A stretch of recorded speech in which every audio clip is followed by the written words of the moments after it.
저는 방금 전까지만 해도 평범한 하루를 보내고 있었습니다. 하지만 상상조차 할 수 없는 일이 벌어졌습니다.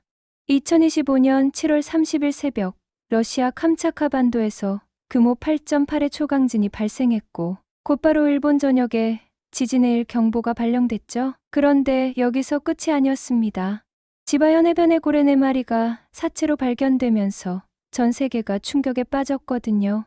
SNS에서는 이것이 더 큰 재앙의 전조라는 음모론이 들끓기 시작했습니다. 하지만 어떤 계기로 인해 이 모든 것이 완전히 다른 방향으로 흘러가게 됐습니다. 도대체 무엇이 이 혼란스러운 상황을 바꿔놓았을까요? 지금부터 그 놀라운 이야기를 시작합니다. 저는 미국에서 태어나 자란 한국계 2세 앨리스 김입니다. 부모님은 1980년대에 미국으로 이민을 오셨고, 저는 캘리포니아 샌프란시스코에서 자랐어요. 어릴 때부터 바다에 대한 남다른 애착이 있었는데 아마도 한국인의 DNA 때문인 것 같았습니다. 스탠퍼드 대학에서 해양생물학 박사 학위를 받았고, 현재는 UN 산하해양보전연구소에서 수석 연구원으로 일하고 있어요. 제 전문 분야는 지진이 해양 생태계에 미치는 영향이었는데, 이 분야에서는 나름 권위자로 인정받고 있었습니다. 그날 새벽 5시 28분에 깨어났는데 평소보다 1시간 일찍 일어난 거였습니다. 왠지 모르게 마음이 불안했거든요. 이상하게도 꿈에서 거대한 파도와 고래들이 나타났었어요. 한국인 특유의 직감 같은 게 있었나 봅니다. 휴대폰을 확인하는 순간 눈이 번쩍 뜨였어요. 러시아 캄차타 반도에서 규모 8.8의 초강진이 발생했다는 속보가 떠 있었습니다. 저는 해양생물학자로서 지진과 해양, 생태계의 관계를 10년 넘게 연구해왔기 때문에 이런 소식에 특히 민감했어요. 곧바로 일본 기상청 홈페이지에 접속했죠. 화면에는 빨간색 경보가 깜빡이고 있었습니다. 홋카이도부터 지바현까지 태평양 연안 전체에 최대 3m 높이의 해일 경보가 발령된 상황이었어요. 이 순간 저는 가슴이 두근거리기 시작했습니다. 한국의 재난 대응 시스템이 얼마나 빠르고 정확한지 새삼 깨닫게 됐거든요. 한국 기상청에서도 동시에 경보를 발령했고, 한국 언론들은 일본보다 더 빠르게 상황을 보도하고 있었습니다. KBS, MBC, SBS 모두 특보 체제에 들어갔고, 연합뉴스는 실시간으로 정확한 정보를 전달하고 있었어요. 심지어 유튜브 라이브 스트리밍까지 시작해서 전 세계 사람들이 한국 방송을 통해 상황을 파악하고 있었습니다. 이런 모습을 보니 한국인으로서 정말 자랑스러웠어요. 저는 즉시 캘리포니아에 있는 연구실로 향했어요. 이런 대규모 지진 이후에는 반드시 해양 생태계의 변화가 일어나거든요. 특히 고래나 돌고래 같은 해양 포유류들은 지진파에 매우 민감해서 이들의 행동 변화를 관찰하면 해양 환경의 변화를 예측할 수 있습니다. 연구실 컴퓨터를 켜고 국제지진 모니터링 시스템을 확인했습니다. 진앙지에서 발생한 지진파가 태평양 전체로 퍼져나가는 모습이 실시간으로 보였어요. 특히 한국에서 개발한 해양 모니터링 위성 데이터가 가장 정확하고 선명했습니다. 아리랑 위성과 차세대 중형위성의 성능이 NAS 위성보다도 뛰어났거든요. 역시 우리나라 기술력은 세계 최고 수준이라는 생각이 들었어요. 미국 동료들도 한국 위성 데이터의 정확성에 항상 감탄하곤 했습니다. 저는 서울에 있는 한국해양과학기술원의 이동현 박사에게 즉시 연락을 취했습니다. 이 박사님은 제가 박사과정 때부터 멘토 역할을 해주신 분이거든요. 한국해양과학 분야의 권위자이시면서 동시에 따뜻한 인품을 가지신 분이에요. 박사님, 캄차카 지진 상황 보셨죠? 당연히 봤지. 앨리스, 너도 이미 분석에 들어갔구나? 이동현 박사님의 목소리에서 자부심이 느껴졌어요. 우리 데이터가 일본이나 미국보다 훨씬 정확하다. 벌써 여러 나라에서 자료 요청이 들어오고 있어. 특히 러시아에서는 공식적으로 한국 데이터를 요청했다고 하더라. 이 순간 저는 한국인으로서 정말 자랑스러웠습니다. 제가 미국에서 태어나 자랐지만 한국의 과학 기술력을 직접 경험할 때마다 뿌듯함을 느꼈어요. 이 정도 규모라면 해저 지형에도 상당한 변화가 있을 텐데. 그렇다면 해양 생물들의 이동 패턴도 크게 달라질 거예요. 특히 고래나 돌고래 같은 대형 해양 포유류들은 지진파에 매우 민감하거든요.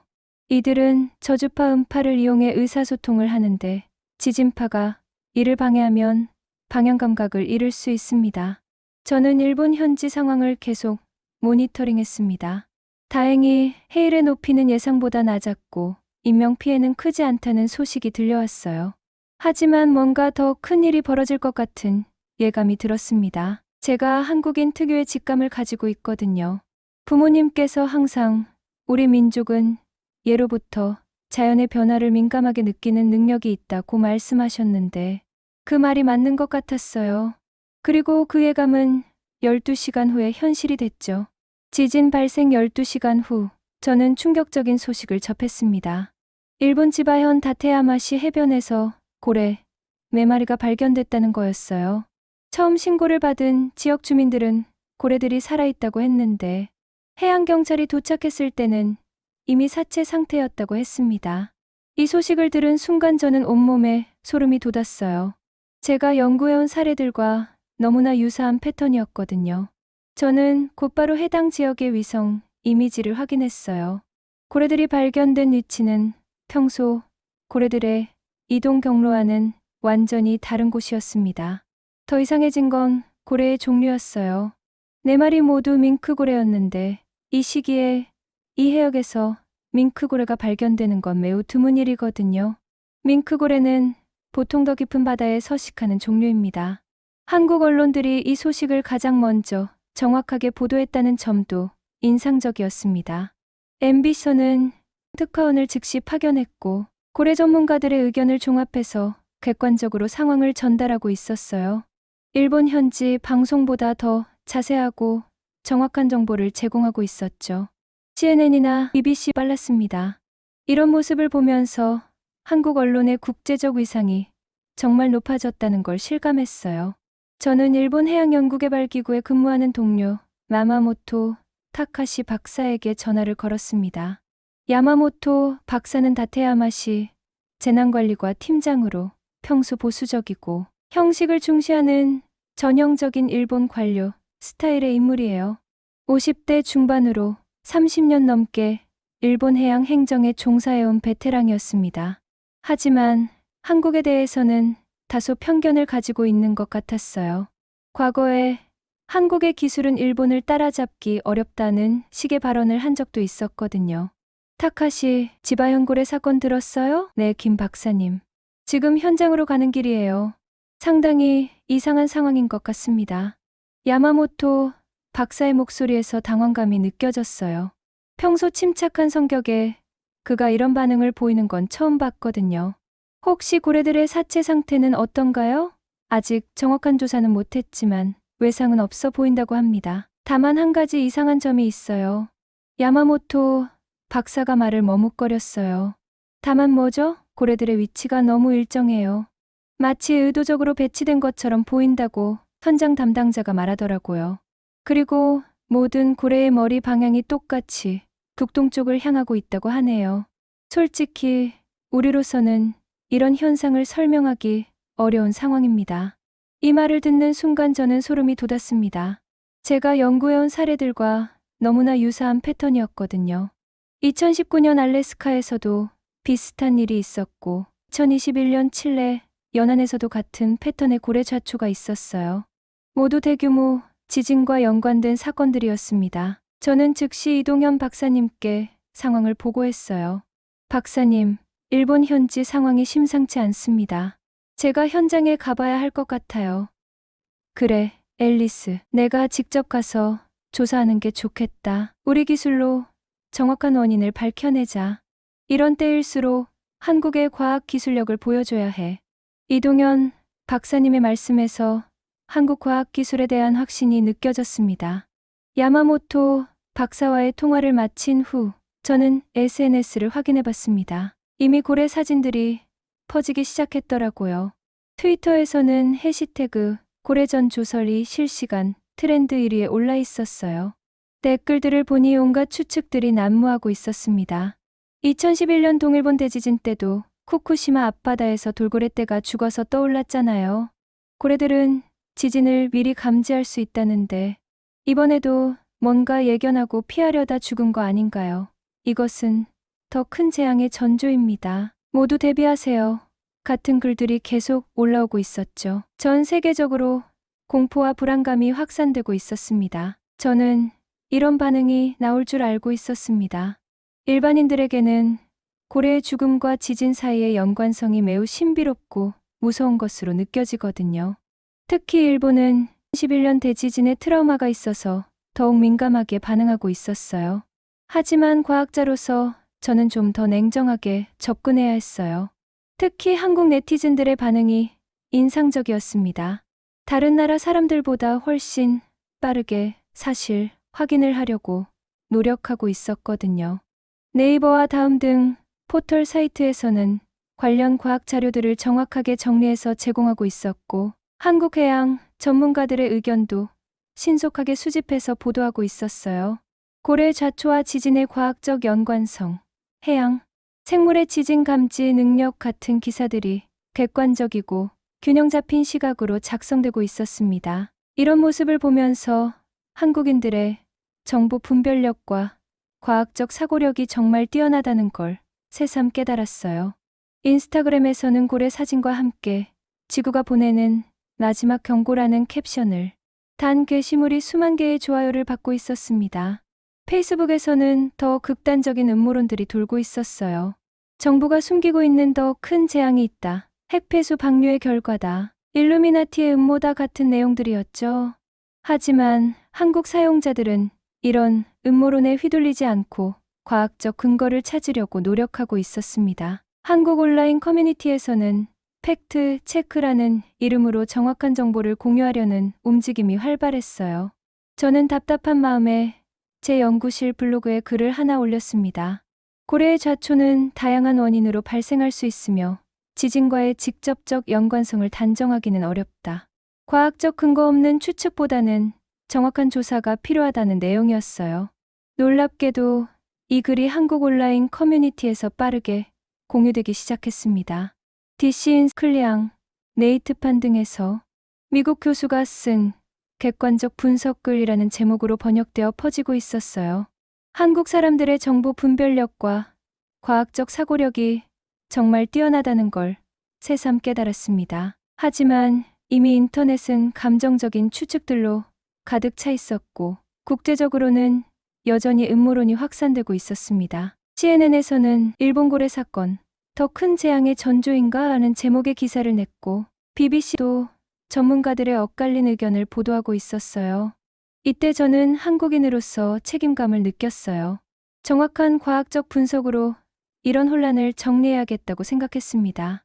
제가 미국에서 활동하는 한국계 과학자로서 이런 때야말로 조국의 과학 기술력을 보여줄 기회라고 생각했어요. 다음 날 아침, 저는 예상치 못한 전화를 받았습니다. 일본 해양연구개발기구의 국제협력팀에서 온 전화였어요. 담당자는 사토 유키코라는 여성 연구원이었는데 목소리에서 다급함이 느껴졌습니다. 김 박사님, 이번 고래 사건 조사에 참여해 주실 수 있을까요? 담당자의 말에 저는 깜짝 놀랐습니다. 저요? 왜 갑자기 제게 요청을 하시는 거죠? 박사님께서 작년에 발표하신 지진파가 해양 포유류에 미치는 영향 논문을 봤습니다. 이번 상황과 정확히 일치하는 연구 내용이더라고요. 그리고 한국의 해양 모니터링 기술이 현재 세계 최고 수준이라는 평가를 받고 있어서 정확한 조사를 위해서는 한국 기술이 필요하다고 판단했습니다. 솔직히 말씀드리면 일본만의 기술로는 한계가 있을 것 같습니다. 이 말을 듣는 순간 저는 가슴이 뛰기 시작했어요. 드디어 제 연구가 실제 현장에서 활용될 기회가 온 거였고, 동시에 한국의 과학 기술력이 국제적으로 인정받는 순간이었습니다. 일본이 먼저 한국에게 도움을 요청한다는 것 자체가 엄청난 변화였거든요. 언제까지 답변 드리면 될까요? 가능하면 오늘 중으로 부탁드립니다. 내일부터 본격적인 현장 조사가 시작되거든요. 솔직히 말씀드리면 일본 내 전문가들만으로는 이번 사건의 정확한 원인을 파악하기 어려울 것 같습니다. 특히 해양 음향 분석 기술에서는 한국이 일본보다 앞서 있다고 들었습니다. 저는 고민할 필요가 없었습니다. 네, 참여하겠습니다. 이런 기회를 놓칠 수는 없었어요. 전화를 끊고 나서 저는 곧바로 이동현 박사님께 연락을 드렸어요. 박사님, 일본에서 공식 요청이 들어왔습니다. 현장 조사에 참여해달라고 하네요. 역시 그럴 줄 알았다. 앨리스, 이번 기회에 우리 기술의 우수성을 제대로 보여주자. 필요한 장비는 모두 지원해줄 테니까 걱정 마라. 특히 우리가 새로 개발한 해양, 음향 분석 시스템을 가져가면 될 거다. 그 장비는 세계 어느 나라도 가지고 있지 않은 최첨단 기술이야. 저는 곧바로 짐을 싸기 시작했어요. 평소 현장 조사용으로 준비해둔 장비들을 확인하고 일본행 항공편을 예약했습니다. 이동현 박사님께서는 한국에서 개발한 최신 해양 음향 분석 장비까지 준비해 주셨어요. 이 장비는 한국해양과학기술원에서 3년에 걸쳐 개발한 것으로 해저에서 발생하는 미세한 음향 변화까지 감지할 수 있는 세계 최고 성능의 장비였습니다. 공항으로 향하는 택시 안에서 저는 설렘과 긴장감을 동시에 느꼈습니다. 이번 조사를 통해 고래 때 죽음의 진짜 원인을 밝혀낼 수 있을까? 그리고 그 과정에서 제가 얼마나 도움이 될 수 있을까? 무엇보다 한국 과학자로서 국제 무대에서 어떤 모습을 보여줄 수 있을까? 이런 생각들이 머릿속을 맴돌았어요. 하네다 공항에 도착한 저는 야마모토 각사의 마중을 받았습니다. 김 박사님, 정말 와주셔서 감사합니다. 솔직히 지금 상황이 너무 복잡해서 외부 전문가의 도움이 절실했어요. 특히 한국의 기술력에 대한 기대가 큽니다. 야마모토 박사의 말에서 진심이 느껴졌어요. 평소 일본인 특유의 자존심이 강한 그가 이렇게까지 말하는 걸 보니 정말 심각한 상황인 것 같았습니다. 그리고 한국 기술에 대한 그의 태도, 변화도 느낄 수 있었어요. 현장으로 가는 길에 저는 영국에서 온 세라 윌킨슨 교수를 만났습니다. 세라 교수는 옥스퍼드 대학의 생물윤리학 교수이자 국제 NGO 시버스 해양동물 보호 운동가였어요. 40대 초반의 금발 여성으로 파란 눈에서 강한 의지가 느껴지는 분이었습니다. 앨리스, 당신이 그 유명한 김 박사군요. 당신의 논문 잘 읽었어요. 정말 인상적이었습니다. 특히 지진파와 해양 생물의 상관관계에 대한 분석이 놀라웠어요. 세라 교수는 이상주의적이고 감성적인 성격의 소유자였지만 해양 생물에 대한 열정만큼은 누구보다 뜨거웠습니다. 하지만 저와는 접근 방식이 달랐어요. 저는 과학적 분석을 중시하는 반면 세라 교수는 감정적이고 직관적인 접근을 선호했거든요. 이런 차이 때문에 나중에 약간의 갈등이 있을 것 같다는 예감이 들었어요. 현장에 도착한 저는 즉시 고래들의 상태를 관찰했습니다. 네 마리 모두 성체 밍크고래였고 몸 길이는 8m에서 10m 사이였어요. 겉보기에는 특별한 외상이 없어 보였지만 자세히 살펴보니 몇 가지 이상한 점들이 발견됐습니다. 첫째, 고래들의 위치가 너무 일정했어요. 마치 일직선으로 배치된 것처럼 보였거든요. 둘째, 모든 고래의 머리 방향이 똑같이 북동쪽을 향하고 있었습니다. 셋째, 고래들 사이의 거리가 정확히 30m씩 떨어져 있었어요. 이런 규칙적인 패턴은 자연적으로는 거의 불가능한 일이었습니다. 저는 야마모토 박사와 함께 조직 샘플을 채취하기 시작했어요.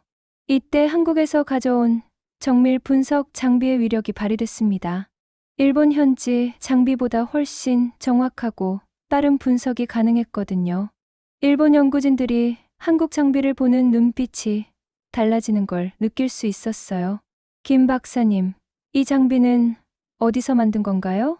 성능이 정말 뛰어나네요. 현지 연구원 중 한 명이 감탄하며 물었습니다. 한국해양과학기술원에서 개발한 최신 장비입니다. 아직 상용화되지 않은 프로토타입이에요. 이 말을 듣고 일본 연구진들의 표정이 놀라움으로 바뀌었어요. 한국의 기술 수준에 대해 새롭게 인식하는 것 같았습니다. 김 박사님, 혹시 이런 패턴을 본 적이 있나요? 비슷한 사례는 있었지만 이렇게 명확한 건 처음이에요. 하지만 우리 데이터 분석 시스템이라면 정확한 원인을 찾을 수 있을 거예요. 저희는 고래들의 귀 부분에서 특별히 주의 깊게 샘플을 채취했습니다. 고래의 청각기관은 지진파나 소나 같은 음향에 매우 민감하거든요. 한국에서 가져온 초음파 분석기를 이용해 고래들의 뇌의 구조를 정밀하게 스캔했어요. 그 결과 놀라운 사실을 발견했습니다. 모든 고래의 뇌에서 미세한 출혈 흔적이 발견된 거예요. 이는 강력한 음압에 노출되었을 때 나타나는 전형적인 증상이었습니다. 오후에는 한국에서 가져온 음향 분석 장비를 이용해 해저 음파 데이터를 수집했어요. 지진 발생 전후 48시간 동안의 해양, 음향 환경을 분석하는 거였죠. 일본 연구진들이 한국 장비의 성능에 깜짝 놀라는 모습을 보니 뿌듯했습니다. 이런 정밀한 분석이 가능한 장비는 처음 봅니다. 한국 기술이 이 정도인 줄 몰랐네요. 야마모토 박사가 감탄하며 말했어요. 데이터를 보니 정말 놀라운 결과가 나왔습니다. 지진 발생 6시간 전부터 이 해역의 저주파, 음향이 평소보다 30% 증가했더라고요. 이는 한국의 해양 모니터링 위성 데이터와 정확히 일치하는 결과였어요. 더 놀라운 건 음향의 패턴이었습니다. 일정한 주기로 반복되는 저주파 신호가 감지됐는데 이는 해저, 지각 변동의 전조 현상이었어요. 이건 뭔가 의미가 있을 것 같은데요? 야마모토 각사가 흥미롭게 물었어요. 네, 고래들이 이 음향 변화를 감지했을 가능성이 높습니다. 하지만 왜 도망가지 못하고 죽었는지는 더 분석해봐야 알 수 있어요. 이때 세라 교수가 감정적으로 반응했습니다. 이 불쌍한 고래들이 얼마나 고통스러웠을까요? 우리가 더 빨리 도와줄 수는 없었을까요? 인간의 활동이 이런 비극을 만든 건 아닐까요? 저는 세라 교수의 마음을 이해했지만 과학자로서는 객관적인 분석이 우선이라고 생각했어요. 세라 교수님, 감정적으로 접근하기보다는 정확한 원인을 찾는 것이 우선입니다. 그래야 앞으로 이런 일을 예방할 수 있어요. 하지만 세라 교수는 계속 감정적인 반응을 보였어요. 과학적 분석도 중요하지만 이 생명들의 고통을 외면해서는 안 되죠. 우리는 단순히 데이터만 보는 게 아니라 생명의 존엄성을 생각해야 해요. 이런 의견 충돌이 있었지만 저희는 조사를 계속 진행했습니다. 그날 밤 저는 서울의 이동현 박사님과 화상회의를 했습니다. 박사님, 현장 상황은 예상보다 복잡합니다. 하지만 우리 기술로 충분히 해결할 수 있을 것 같아요. 고생하고 있구나, 앨리스. 한국해양과학기술원에서도 24시간 지원 체제를 갖추고 있으니까 언제든 연락하라. 그런데 현지 반응은 어때? 우리 기술에 대해서 말이야. 정말 놀라워해요. 일본 연구진들이 한국 기술의 우수성을 인정하고 있습니다. 특히 음향 분석 장비의 성능에 감탄하고 있어요. 이동현 박사님의 든든한 지원 덕분에 저는 자신감을 가질 수 있었습니다. 3일째 되는 날, 저희는 결정적인 단서를 발견했습니다. 한국해양과학기술원에서 보내준 위성 데이터를 분석하던 중 충격적인 사실을 알게 된 거예요. 고래들이 발견된 지점 근처 해저에서 거대한 해저 산사태가 일어났다는 증거를 찾은 겁니다. 지진으로 인해 해저 지형이 급격히 변화하면서 평소 고래들이 이용하던 이동 통로가 막혔던 거였어요. 이는 한국의 첨단 해저 지형 분석 기술이 아니었다면 발견하기 어려운 증거였습니다. 한국의 인공위성과 딥러닝 분석 시스템이 결합되어 만들어낸 놀라운 결과였어요. 그럼 고래들이 새로운 길을 찾다가 얕은 바다로 들어온 건가요? 야마모토 각사가 물었습니다. 그의 목소리에서 한국 기술에 대한 경외감이 느껴졌어요. 그럴 가능성이 높아요. 하지만 여기서 끝이 아닙니다. 저는 컴퓨터 화면을 가리키며 말했어요. 보세요. 이 데이터를 고래들이 죽은 시점과 해류 변화 시점이 거의 일치해요. 해저 산사태로 인해 해류의 방향이 바뀌면서 고래들이 방향 감각을 잃고 해안으로 밀려온 것 같았습니다. 더 중요한 건 수온 변화였어요. 지진 이후 이 해역의 수온이 평소보다 3도가량 떨어졌거든요. 고래들에게는 치명적인 변화였습니다. 이 모든 분석이 가능했던 건 한국의 정밀한 해양 데이터 시스템 덕분이었습니다.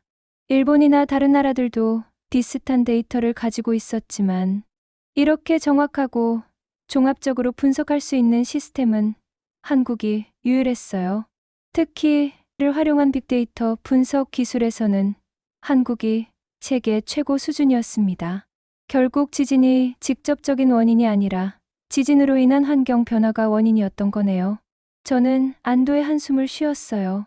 적어도 더 큰 재앙의 전조는 아니라는 걸 확신할 수 있었거든요. 하지만 동시에 마음이 무거웠습니다. 결국 인간의 활동이 만든 기후 변화와 해양 오염이 이런 비극을 더 심각하게 만들고 있다는 생각이 들었어요. 야마모토 박사는 한국의 과학 기술력에 깊은 감명을 받은 것 같았습니다. 김 박사님, 정말 대단합니다. 이런 정밀한 분석은 처음 봐요. 한국의 기술 수준이 이 정도인 줄 몰랐습니다. 솔직히 말씀드리면 우리 일본도 한국에게 배워야 할 게 많다는 생각이 들어요. 이 말을 듣는 순간 저는 한국인으로서 정말 자랑스러웠습니다. 세라 교수도 마찬가지였어요. 앨리스, 당신의 분석 능력은 정말 놀라워요. 하지만 이제 우리가 해야 할 일은 이 고래들을 추모하고 앞으로 이런 일이 반복되지 않도록 하는 거예요. 한국의 기술로 이런 비극을 예방할 수 있다면 정말 의미 있는 일이죠. 이때 러시아에서 온 블라디미르 셀리코프 박사가 합류했습니다. 셀리코프 박사는 캄차카 지진 파장 분석 전문가로 때 후반에 냉소적인 성격을 가진 분이었어요. 처음에는 한국 데이터에 대해 회의적이었어요. 한국 데이터가 정말 신뢰할 만한가요? 우리 러시아 데이터와 차이가 있는데 한국은 해양과학 분야에서 역사가 짧지 않나요? 하지만 저의 분석 결과를 보고 나서는 완전히 태도가 바뀌었습니다. 이건 정말 놀라운 분석이군요. 한국의 해양과학 기술이 이 정도 수준인 줄 몰랐습니다. 특히 이런 정밀한 데이터 분석은 우리 러시아에서도 어려운 일이에요. 이제부터는 한국과 적극적으로 협력하고 싶네요. 저는 이런 반응들을 보면서 한국 과학 기술의 위상이 정말 높아졌다는 걸 실감했어요. 조사 결과를 정리하는 동안 저는 현지 주민들과 이야기를 나눌 기회가 있었습니다. 특히 고래를 처음 발견한 어부, 할아버지의 말이 인상 깊었어요. 저도 60년 넘게 바다에서 일했지만 이런 건 처음 봤습니다. 고래들이 마치 뭔가 말하려는 것 같았어요. 그런데 한국에서 온 박사님이 그 이유를 찾아주셨네요. 정말 고맙습니다. 한국 사람들이 이렇게 똑똑한 줄 몰랐어요. 그 말을 들으니 가슴이 먹먹해졌습니다.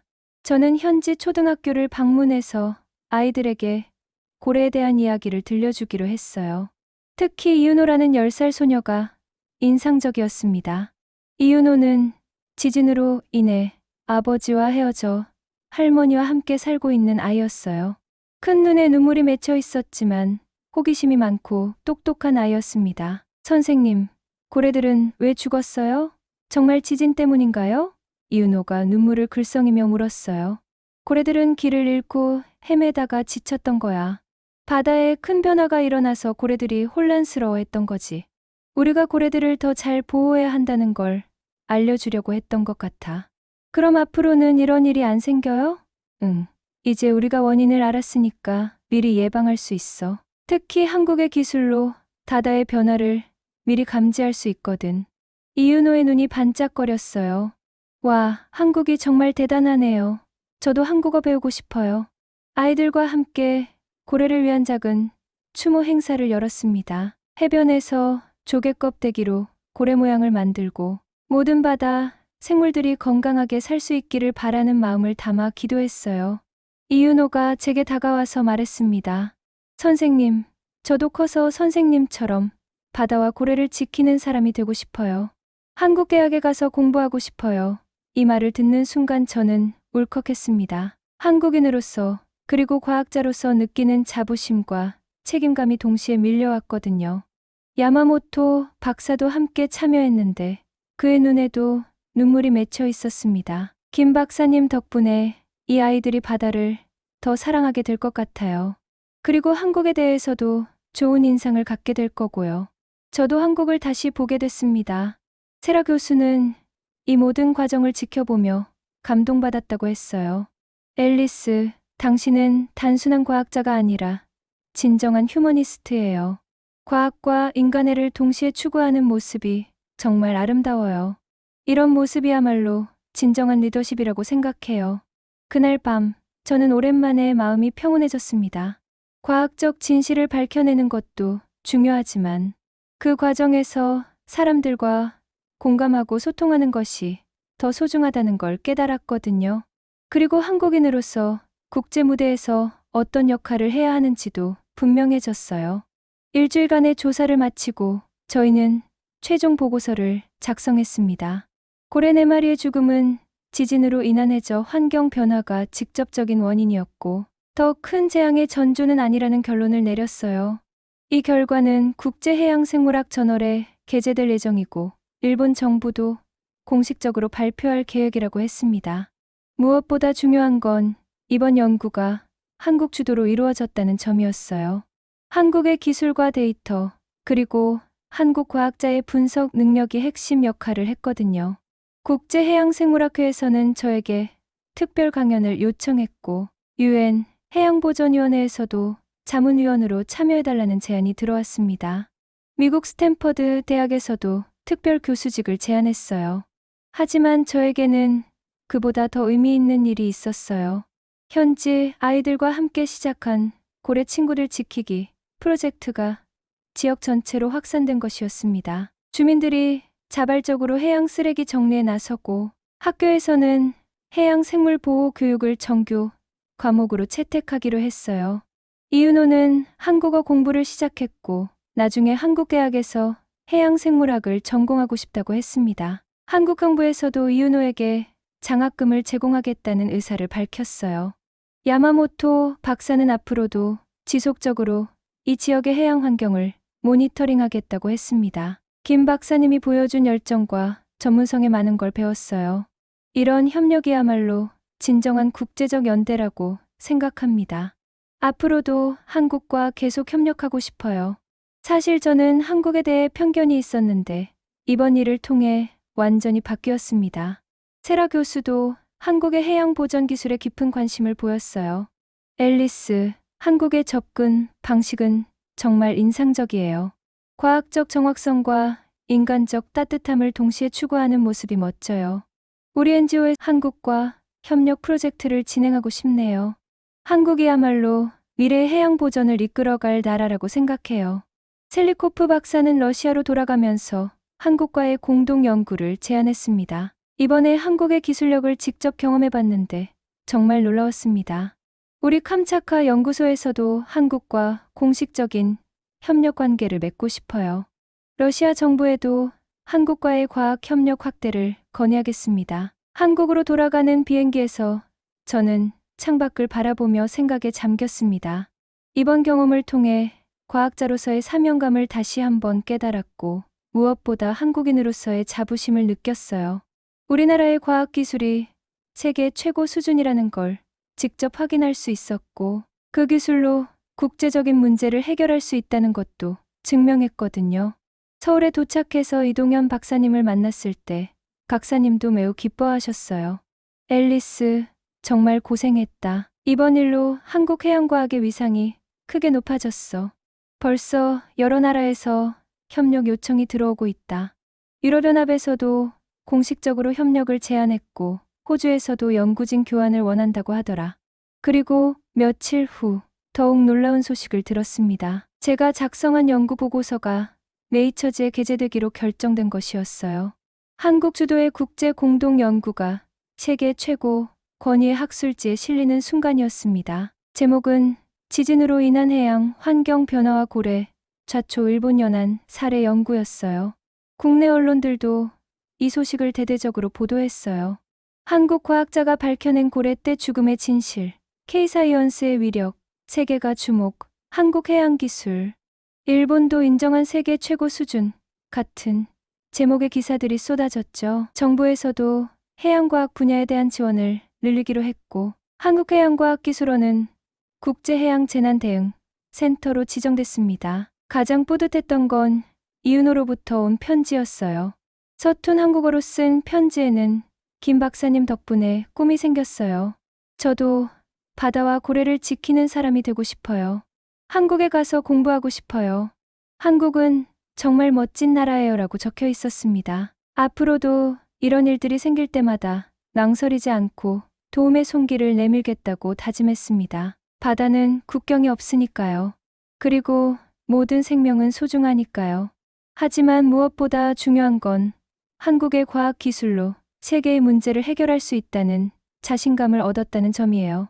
이번 일을 통해 K사이언스의 진정한 가치를 보여줄 수 있었고, 앞으로도 한국이 국제과학협력의 중심 역할을 할 수 있다는 확신이 들었습니다. 한국의 해양과학 기술은 이제 세계가 인정하는 최고 수준이 됐고, 앞으로도 더 많은 성과를 낼 수 있을 거라고 믿어요.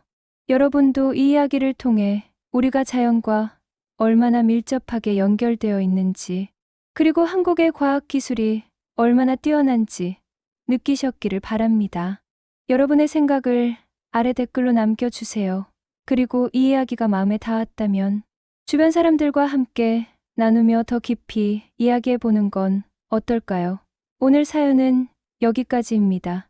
구독과 좋아요는 영상 제작에 아주 큰 힘이 됩니다. 지금까지 감동좋아. 저는 가희였습니다. 내일 더 좋은 영상으로 찾아뵙겠습니다.